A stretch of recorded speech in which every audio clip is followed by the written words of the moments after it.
पुराना मकान खामोश खड़ा था। भीड़ भाड़ वाले क्रॉफर्ड मार्केट पर मंडरा रहा था। लोग जल्दी जल्दी वहां से गुजरते थे।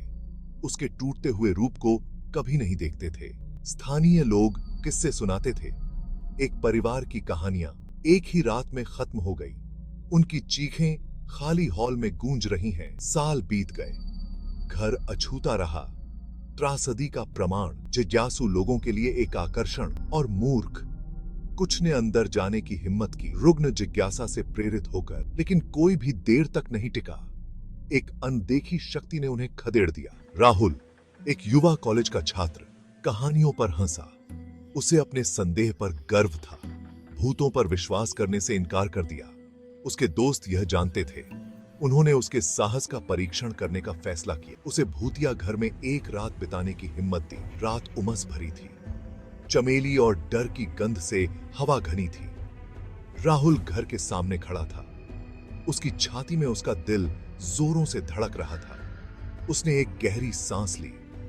दहलीज के पार अंधेरे में कदम रखा। अंदर की हवा बासी थी, वर्षों के भार से भारी। दीवारों में दरारों से छनकर आती चांदनी में धूल के कण नाच रहे थे। राहुल कांप गया।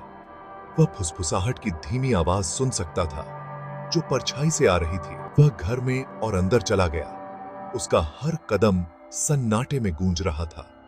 फुसफुसाहट तेज होती गई। वह लगभग शब्द बना सकता था, गुस्से से भरे शब्द और दुख। उसने अपने कंधे पर एक ठंडा हाथ महसूस किया। वह घूम गया।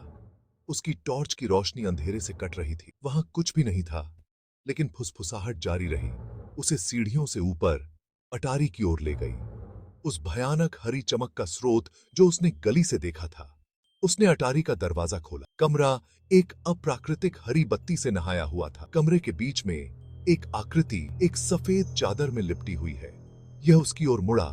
उसकी आंखें एक अपवित्र रोशनी से चमक रही थीं। यह भूत की मांद थी। राहुल चिल्लाया। वह पीछे हट गया, फिसल गया और गिर गया। उसकी टॉर्च फर्श पर लुढ़क गई। आकृति उसकी ओर बढ़ी, एक पंजों वाले हाथ से आगे बढ़ी। फिर टॉर्च टिमटिमा गई। हरी बत्ती गायब हो गई। सच्चाई का पता चला। यह कोई भूत नहीं था, यह एक प्रक्षेपण था, एक चतुर चाल। राहुल ने ऊपर देखा, अपने दोस्तों को द्वार पर खड़े देखा। उनके चेहरे क्रूर मनोरंजन में बदल गए, लेकिन उनके पीछे चमकती लाल आंखों की एक जोड़ी परछाई से देख रही थी।